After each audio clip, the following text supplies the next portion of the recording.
কিছু গল্প কখনো শুরু হয় না, শুধু নিঃশব্দে জন্ম নেয়। ঠিক যেমন আমাদের গল্পটা। আমি এখনো মনে করি প্রথম দেখা, ওর চোখে ছিল এক ধরনের শান্তি, আর আমি হারিয়ে গিয়েছিলাম সেই শান্তিতেই। ও কখনো বলেওনি ভালোবাসি, কিন্তু প্রতিদিন সকালেও ও কেমন আছো, এই এতটুকু শব্দেই আমার সারাদিনের আলো লুকিয়ে থাকতো।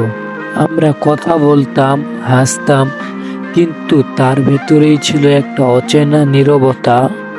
এমন নীরবতা যেখানে শব্দের দরকার পড়ে না, শুধু দুজন মানুষ একে অপরের নিঃশ্বাস বুঝে ফেলে।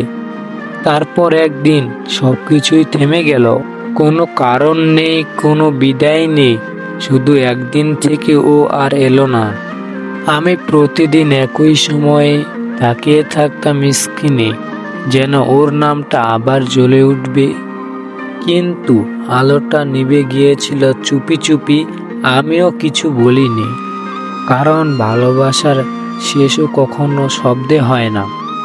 আজও আমি বৃষ্টির শব্দ শুনলে মনে হয় ওর কণ্ঠ ফিরে এসেছে হাওয়ার সাথে। জানালার কাছে ঝুমে থাকা ফোঁটা দেখে মনে হয় ওর চোখের নরম দৃষ্টি এখনো আমায় খুঁজে বেড়ায়।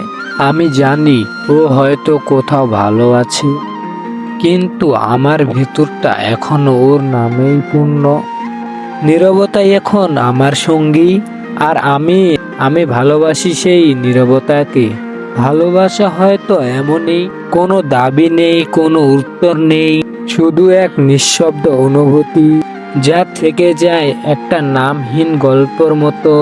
আমি আজও লিখে যাই, হয়তো কোনো দিন ওর চোখে পৌঁছে যাবে আমার নীরবহীন প্রেম।